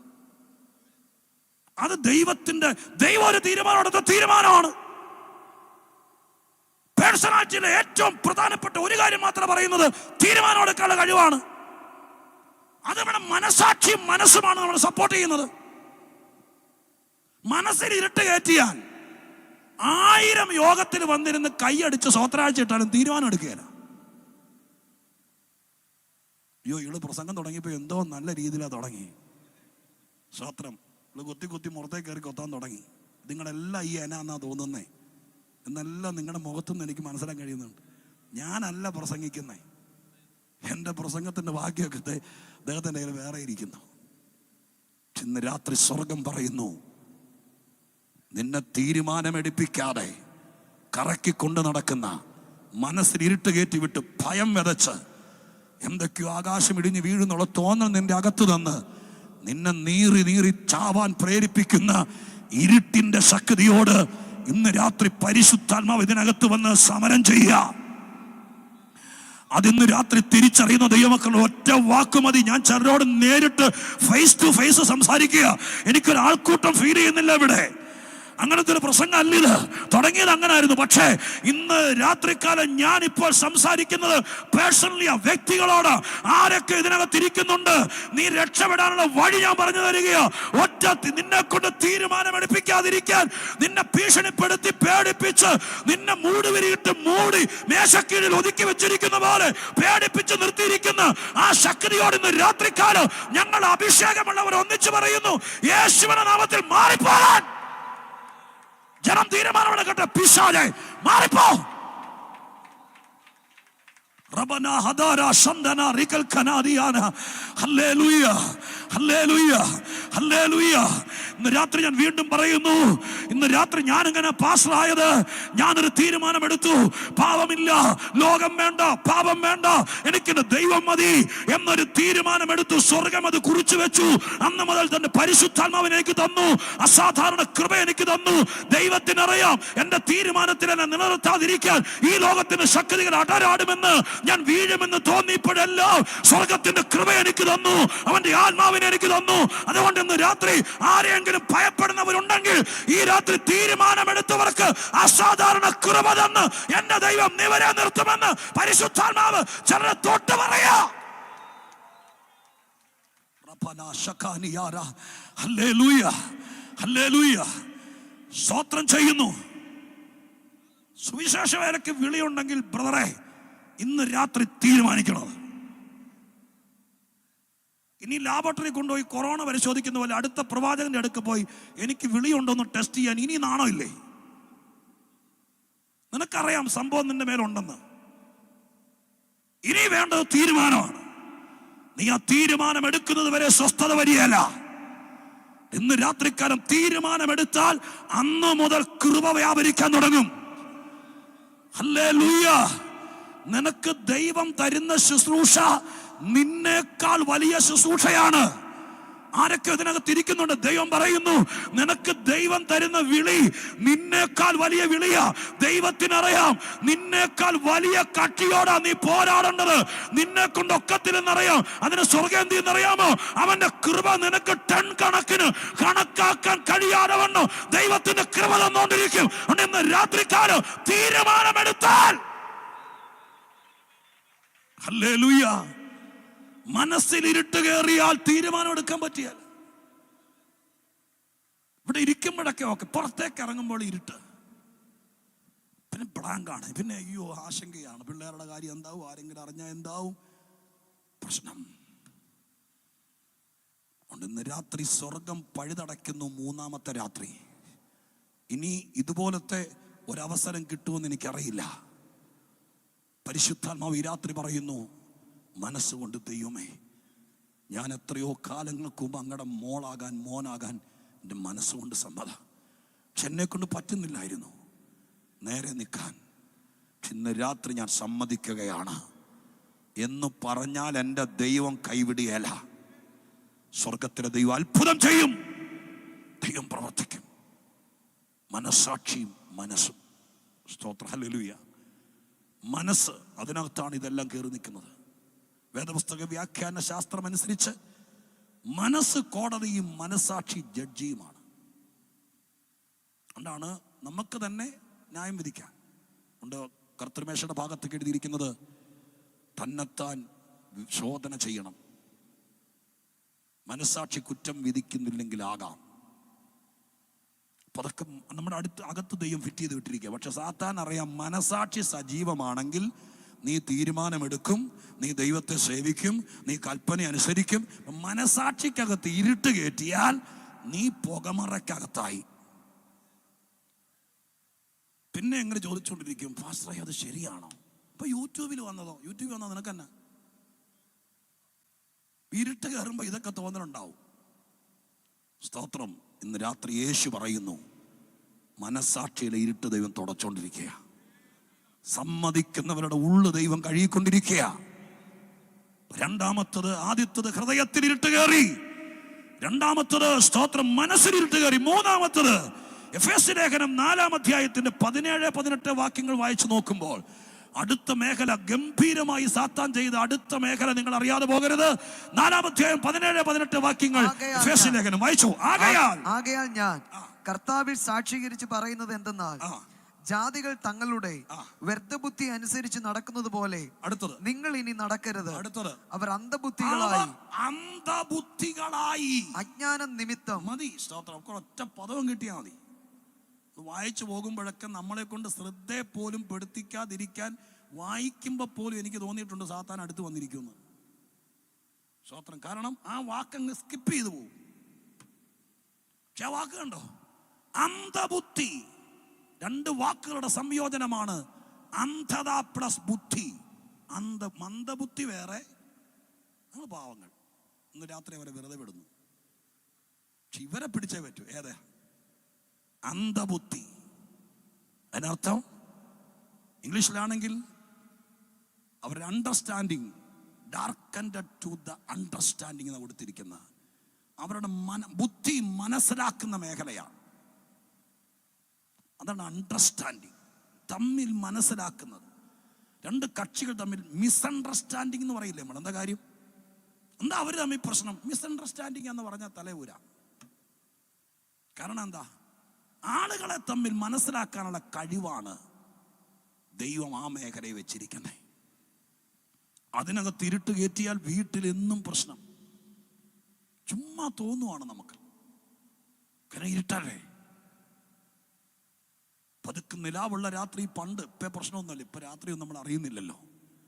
വെട്ടവും വെളിച്ചമൊന്നും ഇല്ലാത്തൊരു കൊച്ചു ഗ്രാമത്തിലാണ് ജീവിച്ചുകൊണ്ടിരുന്നത്. ഇപ്പം ചുമ്മാതാണെങ്കിലും നിലാവുള്ള രാത്രി പതുക്കെ പുറത്ത് നിന്ന് കിണറ്റിൻകര നിൽക്കുന്ന വാഴയില അനങ്ങുന്ന കണ്ടാൽ നമുക്ക് തോന്നും ആരാണ്ടും വന്ന് കൈകാട്ടി വിളിക്കുകയാണ്.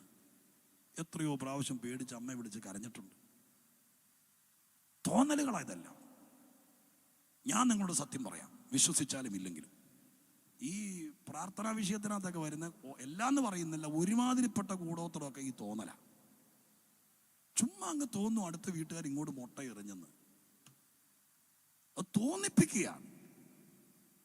അതിനൊത്താശ പറയാൻ കുറച്ച് ആൾക്കാരുണ്ട്, അവരെ ഞാൻ പറയുന്നില്ല. ഇന്ന് രാത്രി ഞാൻ ആത്മാവിൽ പറയാം, അണ്ടർസ്റ്റാൻഡിങ് മേഖലയിൽ ഇരുട്ട് കയറ്റിയാൽ പിന്നെ എന്നും സംശയം. ആത്മീയതയെ സംശയം, പ്രാർത്ഥനയെ സംശയം, എല്ലാം സംശയം. അത് തിരിച്ചറിയാൻ പറ്റാതെ പോകും. ആളെ തിരിച്ചറിയാൻ പറ്റി. ഇപ്പോൾ നടക്കുന്ന ഞാൻ തുടക്കത്തിൽ പറഞ്ഞു, സ്വത്രം നാട്ടുവാർത്തകളൊന്നും സുവിശേഷത്തിൽ കേട്ടേണ്ട കാര്യമില്ലെന്ന്. ചെന്നാൽ പോലും ഓർത്ത് നോക്കി, ഇപ്പോഴത്തെ കാലഘട്ടത്തിൻ്റെ വാർത്തകളൊക്കെ നിങ്ങൾ വായിക്കുന്നില്ലേ? എങ്ങനെ പറയുന്നേ? ഓൺലൈനൊക്കെ ഉണ്ട്. വളരെ നീചമായ കാര്യം. എങ്കിലും ഞാനത് ബോധ്യമാകാം. ഈ ബുദ്ധിക്കകത്ത് ഇരുട്ട് കയറിയുള്ള പ്രശ്നത്തിൻ്റെ ഗൗരവം മനസ്സിലാക്കാൻ വേണ്ടി പറയുക. നിങ്ങൾ വായിച്ചില്ലേ? ഇപ്പോഴൊന്നും അല്ല, എപ്പോഴെങ്കിലൊക്കെ വാർത്ത ഒന്നെണ്ണം വന്നുള്ളൂ. 62-കാരൻ 5 വയസ്സുകാരിയെ പീഡിപ്പിച്ചു. ഞാൻ ചീത്തയൊന്നും പറഞ്ഞില്ലല്ലോ, നിങ്ങൾ ഞെട്ടിത്തെറിച്ചിരിക്കാൻ. പത്രത്തിൽ വന്ന കാര്യം പറഞ്ഞു. 75 വയസ്സുകാരിയെ 3 പേര് കൂടി പീഡിപ്പിച്ചു. നമ്മുടെ നാട്ടിൽ മലയാളത്തിൽ വരുന്ന വാർത്തയിൽ പറയുന്നേ. ശരിക്കും ആ വാർത്ത വായിക്കുമ്പോൾ എന്താ പറയണ്ടേ?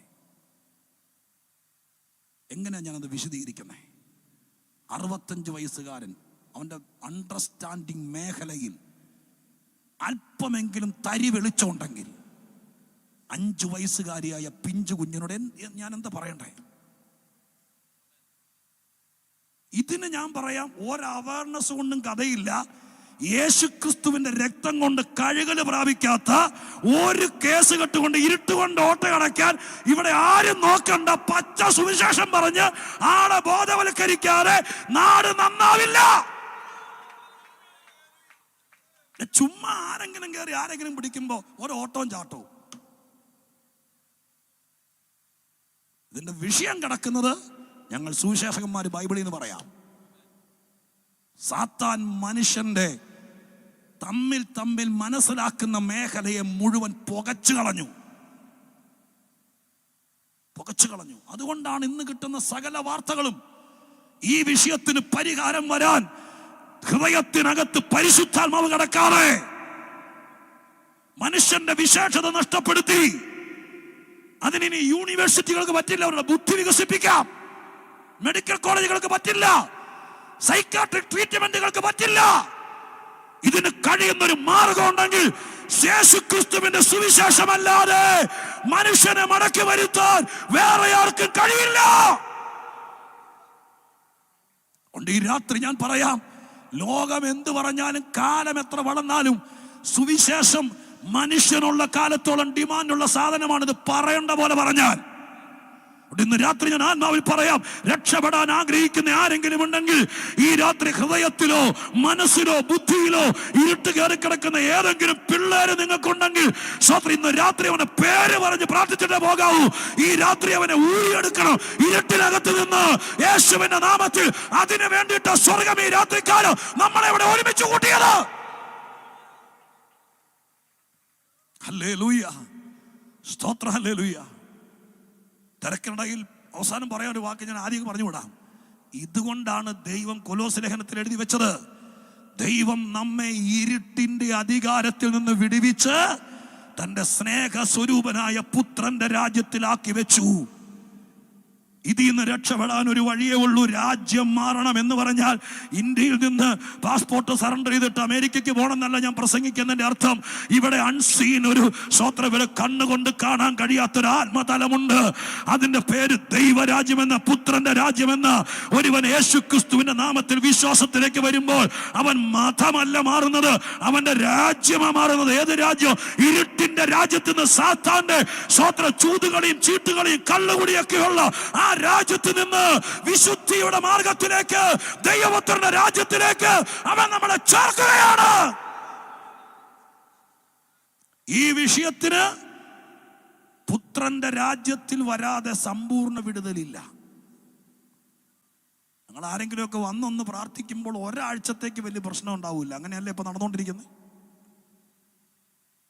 അത് കഴിയുമ്പോൾ പിന്നെയും അതിന് പുത്രന്റെ രാജ്യത്തിൽ കുഞ്ഞാട് വിളക്കായിരിക്കുന്ന അവിടെ സ്തോത്രം കേറിയാൽ ദൈവപ്രവൃത്തി നടക്കും. 4ാമത്തെ മേഖലയിൽ ഇരുട്ട് കയറ്റി വിട്ടു. അതോടെ നമുക്ക് വായിക്കാം. മത്തായിയുടെ സുവിശേഷം 6-ാം അധ്യായത്തിന്റെ 23-ാം വാക്യം വായിച്ചേ. മത്തായിയുടെ സുവിശേഷം 6-ാം അധ്യായം 23-ാം വാക്യം വായിച്ച് അവസാന ഭാഗത്തേക്ക് വരും. 6:23 എന്താ എഴുതിയിരിക്കുന്നത്? കണ്ണ് കേടുള്ളതെങ്കിലോ നിന്റെ ശരീരം മുഴുവനും ഇരുണ്ടതായിരിക്കും. അടുത്ത വാക്ക്, എന്നാൽ നിന്നിലുള്ള വെളിച്ചം ഇരുട്ടായാൽ ഇരുട്ട് എത്ര വലിയത്. അവിടെ എഴുതിയിരിക്കുന്ന വാക്ക് കണ്ടോ?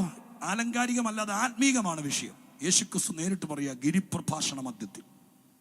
ഇവിടെ കൊടുത്തിരിക്കുന്നു, കണ്ണ് കേടുള്ളതെങ്കിൽ നിന്റെ ശരീരം മുഴുവൻ ഇരുണ്ടതായിരിക്കും, ഇരുട്ടായിരിക്കും. ഇവിടെ കണ്ണെന്ന് പറയുമ്പോൾ കണ്ണിന് ഇച്ചിരി കാഴ്ച കൂടുമ്പോഴത്തേക്ക്, അങ്ങനെയാണെങ്കിൽ പ്രായമാകുമ്പോഴെല്ലാം നമ്മുടെ ശരീരം എന്നേക്കാൾ കറുത്തു പോയേനെ. നിങ്ങളുടെ കണ്ണ് കേടെന്ന് പറയുന്നത് തിമിരം വന്നതിൻ്റെ കാര്യമല്ല. സ്തോത്രം. ഈ വാക്യത്തിനകത്തുനിന്ന് പുറത്തേക്ക് എടുക്കേണ്ടത് ശരീരത്തിലും ഇരുട്ട് കയറ്റി. അതുകൊണ്ട് ഇല്ലാത്ത രോഗമൊന്നും ഒരു 50 തികയ്ക്കുമ്പോഴേക്കും ഇതകത്ത് കയറി കിടക്കുമ്പോൾ, സ്തോത്രം, നിവരാൻ കഴിയാത്ത രീതിയിൽ ഇരുട്ടിൻ്റെ ശക്തി ശരീരത്തിൽ താവളമടിച്ചു. അപ്പോൾ ഒരു മനുഷ്യന്റെ 4 പ്രധാന മേഖല ഒന്ന് നോക്കിയേ. ഹൃദയത്തിൽ ഇരുട്ട്, മനസ്സിൽ ഇരുട്ട്, ബുദ്ധിയിൽ ഇരുട്ട്, ശരീരത്തിൽ ഇരുട്ട്. ഈ 4 മേഖലയിൽ ഇരുട്ട് കയറിക്കിടന്ന പിന്നെ ആ മനുഷ്യൻ ബാക്കി എന്നാ ഉണ്ട്?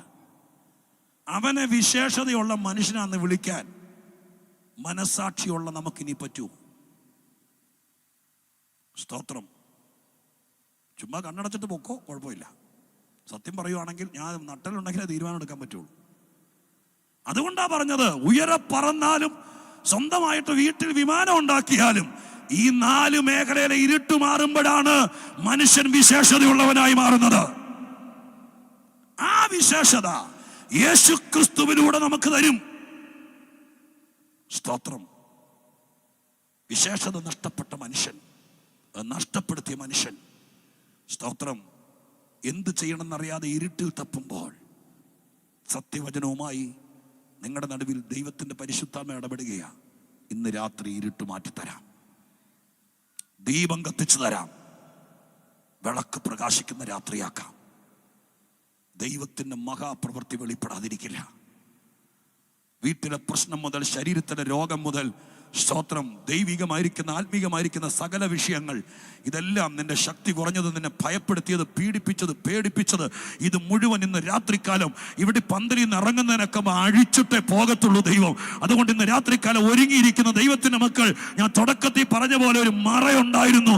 ഞങ്ങൾക്കിതൊന്നും അറിയില്ല പാസ്റ്ററെ. ഒരു കൺവെൻഷൻ വേദിയിലാണെങ്കിൽ പോലും ഇങ്ങനെ പറയേണ്ടി വന്നു, ഇതൊന്നും ഞങ്ങൾ കേട്ടിട്ടില്ല. പക്ഷെ ഇന്ന് രാത്രി സത്യം പറയുന്നു, മറ കീറുന്ന രാത്രിയാകയാൽ പരിശുദ്ധാത്മാവ് ഈ രാത്രി നിന്റെ അകത്ത് കയറി ഇരുട്ടിനെ മുഴുവൻ മാറ്റിയിട്ട് ദൈവത്തിന്റെ പ്രകാശ ഗോപുരമായി നിന്റെ നാട്ടിൽ നിന്നെ മാറ്റാൻ സ്വർഗത്തിലെ ദൈവം വിൽപത്രം എഴുതി വെച്ചിട്ട് നിന്നോട് യോഗത്തിന് വരാൻ പറഞ്ഞത്.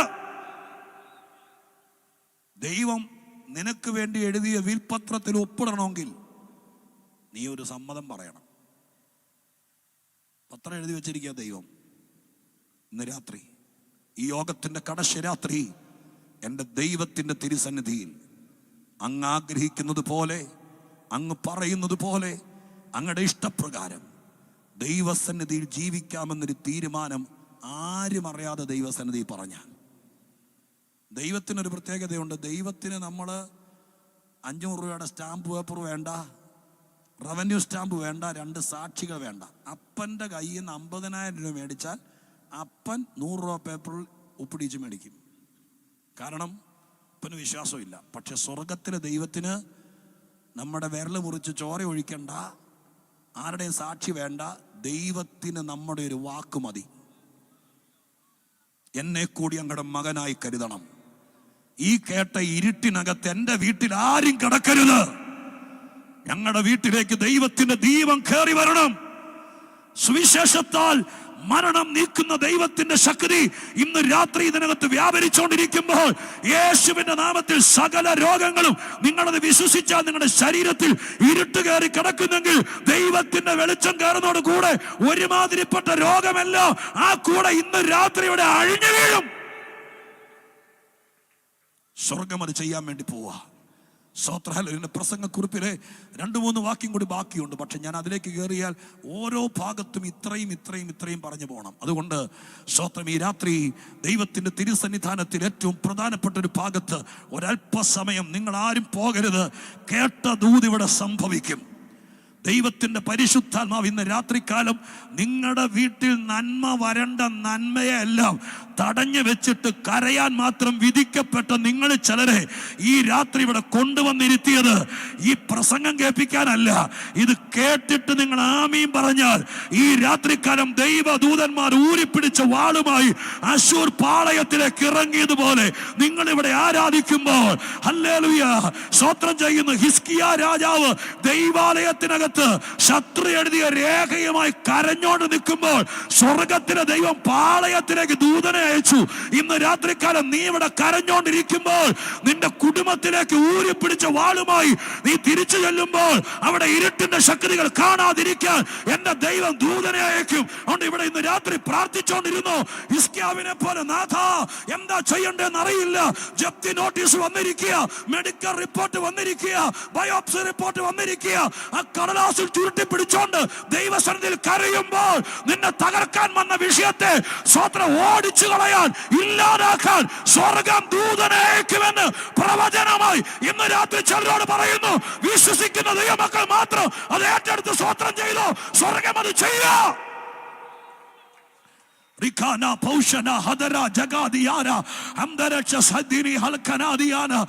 Hallelujah, Hallelujah, Hallelujah, Hallelujah.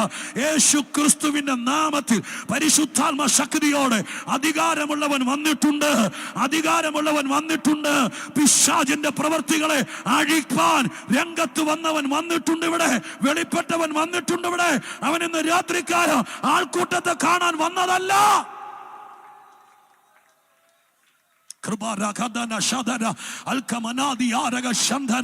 ദൈവദാസന്മാര് കൂടെ ഇന്ന് രാത്രികാലം ആത്മാവിലൊന്ന് അരയും തലയും മുറുക്കി ഇറങ്ങണം. നിങ്ങളുടെ സർവായുധ വർഗം മുഴുവൻ എടുക്കണം. ദൈവാത്മാവ് ചില കൃപകൾ തന്നിട്ടുള്ള അഭിഷിക്തന്മാർ ഈ പ്ലാറ്റ്ഫോമിലുണ്ട്. ആത്മശക്തിയോടെ ഈ രാത്രികാലം ഈ പന്തലിന് കീഴെ മുമ്പിലും പുറകിലൊക്കെ നിൽക്കുന്ന ദൈവദാസന്മാർ ഒരുമിച്ച് പ്രാർത്ഥിച്ചു തുടങ്ങിക്കോ.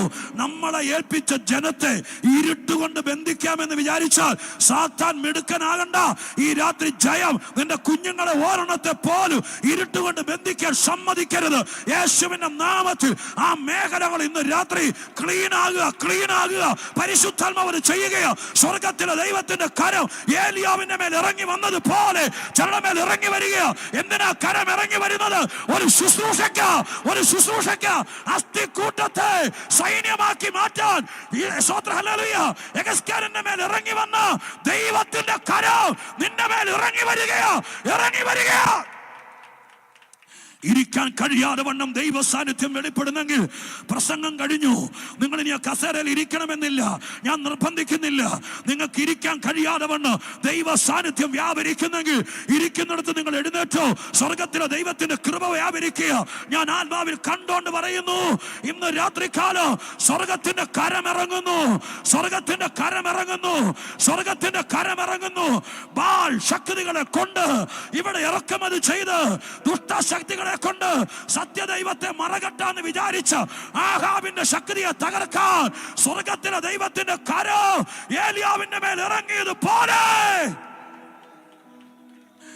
വിശ്വസിക്കുന്നവർ, എഴുന്നേറ്റ് നിൽക്കുന്നവർ, ഇരിക്കുന്നവർ, ആത്മാവിൽ ആരാധിക്കുന്നവർ, കർത്തൃദാസന്മാർ, ആദ്യമായൊരു സുവിശേഷ യോഗത്തിൽ പങ്കെടുക്കുന്നവർ, നിങ്ങൾ ആരുമായിക്കോട്ടെ, സ്വർഗം ഇന്ന് രാത്രി ആരെയും രണ്ടായി കാണുന്നില്ല. ദൈവകൃപ വ്യാപരിക്കുന്നത് നിങ്ങൾ തിരിച്ചറിയൂ. എന്റെ ദൈവം എന്നോട് പറയുന്ന പ്രവചന ധ്വനികൾ ഞാൻ വിളിച്ചു പറയാം. ഇസ്രായേലിനെ ഇല്ലാതാക്കാൻ 20-ൽ പരം കൊല്ലമായി വ്യാപരിച്ചു നിന്ന് ഇസബേലിന്റെ ശക്തിയെ തകർക്കാൻ എന്റെ ദൈവം മുഴുവൻ വന്നില്ല. അവന്റെ കൈ മാത്രമേ ഇറങ്ങി വന്നുള്ളൂ. കൈ ഇറങ്ങി വന്നതോട് കൂടെ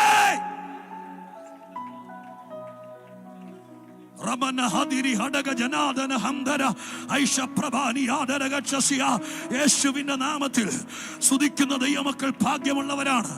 ആരാധിക്കുന്നവരുടെ കൂടെ ആരാധിച്ചോളണം. സ്തോത്രം ചെയ്യുമ്പോൾ ചേർന്ന് സ്തോത്രം ചെയ്തോളണം. വിമർശകന്മാരുടെ കൂടെ ചേരരുത്, ഒറ്റപ്പെടുത്തുന്നവരുടെ കൂടെ ചേരരുത്.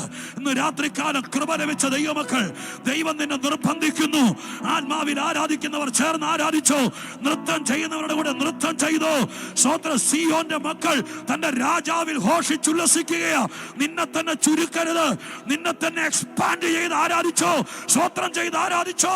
ദൈവം പറയുന്നു ഇന്ന് രാത്രികാലം അവന്റെ മഹിമയുടെ വ്യാപാരം ഇതിനകത്ത് വ്യാപരിക്കുന്നു. കൃപ ജ്വലിക്കട്ടെ, കൃപ ജ്വലിക്കട്ടെ, കൃപ ജ്വലിക്കട്ടെ. ശന്ധന റിഖാന സൈഥിനി അടക ജനഘടക നവൗഷ ലകരം ധരകം വൈഡ പ്രവനം ഘടകം ജാനം ഐഷ പ്രവന ഹടക ജാന ഹംദര ജാന റിഗനെ ലൗഷ ദേരെ ഹംദര രഗനെ. ഹല്ലേലൂയ.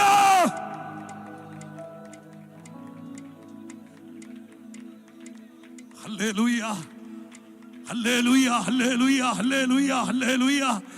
പരിശുദ്ധാത്മാവിന്റെ സ്പർശനം നിങ്ങൾക്ക് അനുഭവിക്കാൻ കഴിയുന്നെങ്കിൽ അനുഭവിക്ക്. ദൈവത്തിന്റെ കൃപ നിങ്ങൾ അനുഭവിക്കുന്നെങ്കിൽ അനുഭവിക്ക്. സ്വർഗത്തിലെ ദൈവം ഇന്ന് രാത്രി ആത്മാവിനെ അയക്കുന്നു. ഞാൻ എൻ്റെ ആത്മാവിനെ അയച്ച് എന്ന് എത്രയോ ഭാഗത്ത് എഴുതിയിട്ടുണ്ട്. ഇന്ന് രാത്രി കലയപുരത്തേക്ക് ഇവിടെ വന്ന ദൈവമക്കൾക്ക് വേണ്ടി എഫദ മിനിസ്ട്രിയുടെ കൺവെൻഷന്റെ അവസാന രാത്രി സ്വർഗം വാക്ക് തരുന്നു. നീ പൊക്കോ, ഞാൻ എൻ്റെ ആത്മാവിനെ അയച്ചേക്കാം. രക്തത്താലെ രക്തത്താലെ രക്തത്താലെ രക്തത്താലെ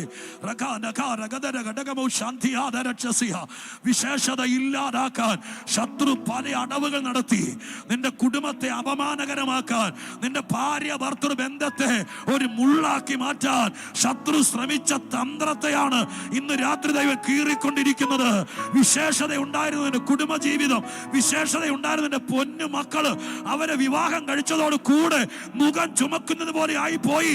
അത് കണ്ട് കരയുന്ന അമ്മേ, ഇന്ന് രാത്രി നിന്റെ സന്തതിയുടെ വിശേഷത നശിപ്പിക്കാൻ സാത്താൻ നോക്കുന്ന പോരാട്ടത്തെ എന്റെ ദൈവം മനഃപൂർവ്വമായി ഇവിടെ അവന്റെ കാലിന്റെ കീഴെ ചതച്ചു കളയുക.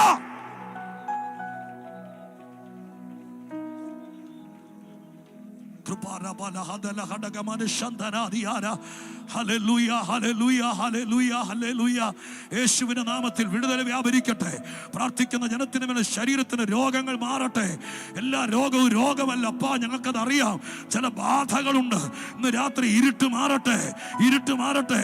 യേശുവിന്റെ നാമത്തിൽ ആന്തരിക അവയവങ്ങളെ ലക്ഷ്യം വെച്ച് നിന്നെ കൊണ്ട് ശുശ്രൂഷ തികപ്പിക്കത്തില്ലെന്ന് വാദിച്ചു നിൽക്കുന്ന പോരാട്ടങ്ങളെ ആയിരക്കണക്കിന് രൂപ, ലക്ഷക്കണക്കിന് രൂപ മുടക്കി നിന്നെ ശരീരം കീറാൻ വിധിക്കപ്പെട്ട വിധികൾ ഈ രാത്രി 17-ാം തീയതി രാത്രി ഈ കൺവെൻഷൻ ഗ്രൗണ്ടിൽ വെച്ച് രേഖ തിരുത്തുക ദൈവം.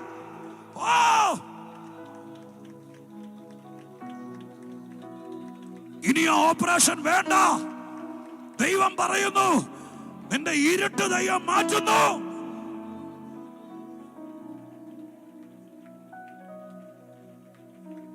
ഹല്ലേലൂയ, ഹല്ലേലൂയ, ഹല്ലേലൂയ. യേശുവിന്റെ നാമത്തിൽ പ്രാർത്ഥിച്ചു നിൽക്കുന്ന ദൈവമക്കൾ ഒരുമിച്ച് കഴിയുമെങ്കിൽ എല്ലാവരും കൂടി എഴുന്നേറ്റ് നിന്ന് 2 മിനിറ്റോടെ പ്രാർത്ഥിക്കാൻ വേണ്ടി പോകുകയാണ്. ദൈവസന്നിധിയിൽ ഒരുമിച്ച് പ്രാർത്ഥിക്കുമ്പോൾ നിങ്ങൾക്കൊരു 30 സെക്കൻഡ് ഓടിപ്പോകണ്ടാത്തവർ, സ്വന്തം വണ്ടിക്കൊക്കെ വന്നവർ, ലൈൻ ബസ്സിന് പോകാത്തവര് ദയവായിട്ട് ഈ പ്രാർത്ഥനയെ കൂടെ നിൽക്കണം. ഒരു 30 സെക്കൻഡ് നിങ്ങൾക്ക് ഞാൻ തരികയാണ്. ഏതെങ്കിലും വിഷയത്തിൽ തീരുമാനം എടുക്കാനുണ്ടെങ്കിൽ, നിങ്ങളുടെ മനസാക്ഷിക്കകത്ത് ഇരുട്ടില്ലെങ്കിൽ, കർത്താവേ, ആ ഫോൺ ഉപയോഗിക്കുമ്പോൾ പാളിപ്പോയിട്ടുണ്ട്, ഇന്റർനെറ്റ് ചാറ്റിങ്, ആരും അറിയാത്ത യൂട്യൂബ് സെർച്ചിങ്, ഇല്ലപ്പ, ഇനി ഞാനില്ല, എൻ്റെ വിശേഷത നശിപ്പിക്കുന്ന ഒരു കാര്യത്തിലും ഞാനില്ല എന്ന് ഇന്ന് രാത്രി ആരും അറിയാതെ ഒരു തീരുമാനമെടുത്താൽ സ്വർഗത്തിലെ ദൈവം നിന്റെ വിൽപത്രത്തിൽ ഒപ്പിടുന്ന എന്നോട് പറഞ്ഞത്. നിന്റെ പേപ്പർ വർക്കുകളെല്ലാം ദൈവം നിറവേറ്റും. കെട്ടിക്കിടക്കുന്ന സംഭവം മൂവ്മെന്റ് ആകും. അതിനിന്ന് രാത്രി ദൈവം പേന തുറന്ന് വെച്ചിരിക്കുക.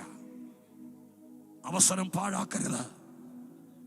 കുഞ്ഞുങ്ങളടക്കം എല്ലാവരും, ഏത് പശ്ചാത്തലത്തിൽ നിന്ന് വന്നതാണെങ്കിലും, യേശു രക്ഷകനാണ്. യേശു പാപവിമോചകനാണ്. യേശു നിന്നെ സ്നേഹിക്കുന്നുണ്ട്.